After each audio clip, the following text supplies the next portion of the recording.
हाय दोस्तों, चलिए अभी तक हम लोगों ने इंडक्शन मोटर के स्टार्टिंग ब्रेकिंग की हम लोग बात कर रहे थे। ब्रेकिंग में हम लोग तीन प्रकार के इंडक्शन मोटर में देखा, एक रीजनरेटिव, डायनेमिक और प्लगिंग, जिसमें हम लोगों ने रीजनरेटिव बात कर लिया है। अब देखिए ये डायनेमिक और प्लगिंग क्या होता है। डायनेमिक और प्लगिंग में कैसे हम लोग ब्रेकिंग करते हैं। अब देखिए डीसी मशीन में सेम चीज बताया था। डायनेमिक में हम लोग क्या कर रहे थे कि मोटर अगर स्पीड में रोटेट कर रहा है तो हम लोग लोड जहां पर आपका सोर्स कनेक्टेड था वो सोर्स को हटाकर वहां पर लोड कनेक्टेड कर रहे थे, जिसके चलते आपका जो एनर्जी था, शाफ्ट एनर्जी था, वो क्या हीट के फॉर्म में बाहर एग्जॉस्ट हो जा रहा था। ठीक है, अब देखिए इस केस में क्या करेंगे। अब डायनेमिक ब्रेकिंग हो गया, अब रीजनरेटिव भी देख लिए थे। अब मेरा बच रहा है प्लगिंग। प्लगिंग के केस में डीसी में क्या कर रहे थे कि टर्मिनल्स को चेंज कर रहे थे। टर्मिनल्स को चेंज करने से क्या हो रहा था, जहां पर करंट, जहां पर पावर आपका आर्मेचर ऑब्जर्व कर रहा था वहीं पावर डिलीवर करने लगा। यानी इस केस में भी जनरेटर की तरह बिहेव कर रहा था, लेकिन क्या टर्मिनल को मैंने रिवर्स कर दिया था।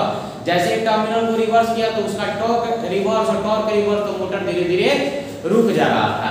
अब देखिए dynamic braking of induction motor में हम लोग क्या करते हैं कि हम लोग जानते हैं कि जब हम लोग स्टेटर पर क्या देते हैं, 3 फेज सप्लाई देते हैं। ठीक है, जैसे ही 3 फेज स्टेटर पर सप्लाई देते हैं तो रोटर पर भी क्या होता है, आपका ईएमएफ इंड्यूस होता है, करंट फ्लो होता है, फिर ईएमएफ जनरेट होता है और स्टेटर का ईएमएफ रोटर का ईएमएफ इंटरैक्ट करके क्या करता है, रोटेशन यानी टॉर्क डेवलप करता है। Torque directly proportional to FS FR sin lambda से टॉर्क डेवलप किया, आपका रोटेशन मिला। ठीक है, अब मैं क्या करता हूं कि अगर मुझे इस मोटर को रोकना है तो मैं क्या करूंगा कि मैंने जो स्टेटर पर 3 फेज सप्लाई लिया है उस 3 फेज सप्लाई को क्या कर देंगे, रिमूव कर देंगे और वहां पर क्या लगा देंगे, डीसी सप्लाई, जिसके चलते जो आपका रोटेटिंग मैग्नेटिक फील्ड आ रहा था, आपका रोटर रोटेट कर रहा है। जैसे ही आपने स्टेटर पर 3 फेज सप्लाई दिया तो स्टेटर का एमएमएफ जो है स्टेशनरी हो गया। अब इसी के वजह से रोटर रोटेट कर रहा था। अब क्या होगा कि जैसे ही आप स्टेटर पर सप्लाई दे दिए तो आपका एमएमएफ क्या हो गया, स्टेशनरी हो गया, लेकिन रोटर का रोटेट कर रहा है। तो आप जानते हैं कि रोटर का रोटेट कर रहा है तो ये क्या करेगा, ईएमएफ डेवलप करेगा, क्योंकि ये फ्लक्स, जो रोटर का फ्लक्स होगा वो एमएमएफ होगा, वो क्या करेगा, स्टेटर के कंडक्टर को कट करेगा, उसमें ईएमएफ डेवलप करवाएगा। और लेंज लॉ क्या बोला था कि जिसके चलते आएगा उसी को अपोज करेगा। तो ईएमएफ किसके चलते आया, स्पीड के चलते आया, रोटेशन की वजह से आया, तो इस रोटेशन को धीरे धीरे क्या कर देगा, जीरो कर देगा। यही आपका होता है क्या, डायनेमिक ब्रेकिंग। और ऐसे भी कांसेप्ट वाइज आप लोग सोचिए, ये रोटर का नॉर्थ साउथ पोल रोटेट कर रहा है और इसका नॉर्थ और साउथ पोल फिक्स है, तो क्या करेगा, ये नॉर्थ जैसे इसके पास आएगा इसको अट्रैक्ट करके रुकने का कोशिश करेगा। तो यही होता है डायनामिक ब्रेकिंग। अब डायनेमिक ब्रेकिंग में जो नेट एमएमएफ होगा वो भी क्या होगा, 1.5 * NI होगा। क्यों होगा, वो रोटेट नहीं करेगा लेकिन उसका मैग्नीट्यूड कितना होगा, इतना ही होगा। याद रखिएगा, याद रखना है। स्लिप कितना होगा, तो स्लिप आप जानते हैं रिलेटिव स्पीड बटा में ns, सिंक्रोनस स्पीड। इस केस में स्टेटर पे आपने ns 0 डाला तो 0 - nr बटा ns माइनस nr बटा में ns। तो इस केस में आप लोगों को क्या पता चला कि जो रिलेटिव जो एमएमएफ पर जो उन दोनों के बीच में जो रिलेटिव मोशन आ रहा है, जो स्लिप आ रहा है, वो क्या आ रहा है, नेगेटिव आ रहा है। क्या आ रहा है, नेगेटिव आ रहा है। और कितना आ रहा है, -nr बटा में ns। समझ में आया डायनेमिक ब्रेकिंग, बहुत छोटा टॉपिक था।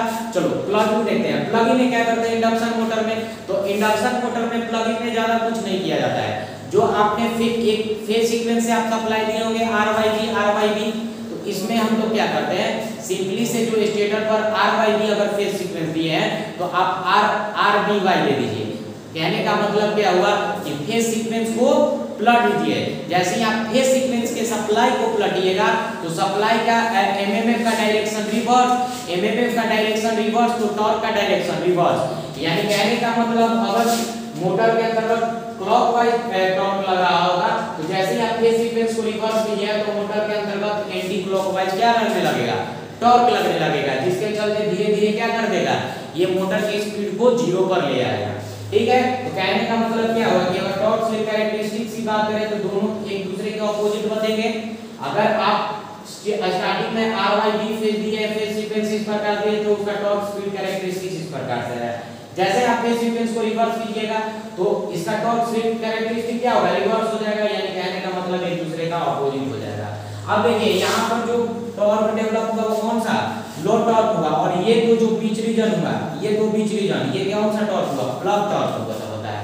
प्लगिंग टॉर्क जो आपने रिवर्स किया फेज सीक्वेंस को, उसके थ्रू जो टॉर्क लगा वो कौन सा होता है, टॉर्क, प्लगिंग टॉर्क होता है। समझ में आया?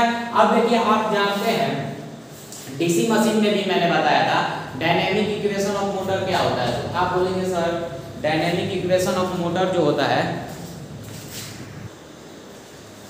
हाँ देखिएगा आप लोग क्या बोलेंगे कि जो डायनेमिक इक्वेशन मोटर का होता है वो क्या होता है, जेडी स्क्वायर थीटा बटा dt स्क्वायर बराबर motor torque minus load torque होता है। ठीक है, कहां से मिला, डायनेमिक इक्वेशन ऑफ मोटर के मिला।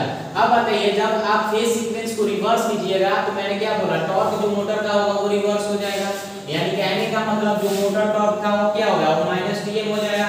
माइनस को कॉमन कर लीजिएगा तो टीएम प्लस टीएल हो जाएगा, और इसी टीएम प्लस टीएल को हम लोग क्या बोलते हैं, ब्रेकिंग टॉर्क। ठीक है, जो कि ऑपोजिट डायरेक्शन में लगेगा। ठीक है, अभी समझ में आया? अब देखिए यदि आपका रोटर रोटेट कर रहा है n आरपीएम पर तो स्लिप क्या होगा, ns माइनस nr बटा ns होगा। ये सब लोग आप जानते हैं, लेकिन अब मैं क्या कर रहा हूं, फेज सीक्वेंस को रोटेट रिवर्स करूंगा तो एमएमएम का डायरेक्शन रिवर्स, एमएमएम का डायरेक्शन मतलब ns का डायरेक्शन रिवर्स, ns का डायरेक्शन रिवर्स मतलब माइनस ns डाल देंगे दोनों में। अब जैसे ही माइनस ns डालेंगे तो माइनस ns माइनस कॉमन कर लीजिए, फिर nr बराबर, यानी इस nr बराबर क्या होता है, ये 1 माइनस s into ns होता है। अब यहाँ से स्लिप जब निकालिएगा, जब रिवर्स करने के बाद फेज सीक्वेंस, तो स्लिप क्या होगा, 2 माइनस s।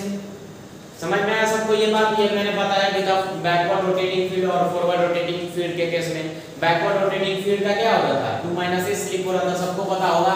अब मैं बात करूं इनिशियली क्या होगा, मोटर आपका रुका होना चाहिए तो d स्क्वायर थीटा बटा dt स्क्वायर बराबर क्या होगा, 0 होगा।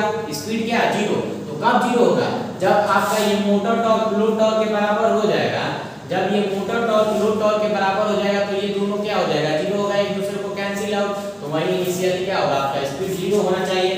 देखिए यहाँ पर समझ में आया कि प्लगिंग और ब्रेकिंग में कैसे, डायनेमिक ब्रेकिंग में हम लोग कैसे मोटर को रोकते हैं। ठीक है, इंडक्शन मोटर के स्पीड को कैसे 0 करते हैं, सबको समझ में आया। अब देखिए इसमें मेन बात जो याद रखने वाले आपको प्लगिंग केस में, कि जो ब्रेकिंग टॉर्क होता है वो plug torque plus load torque होता है। ये बहुत इंपॉर्टेंट है, सबको याद रहना चाहिए। ठीक है, सबको विजुअल है?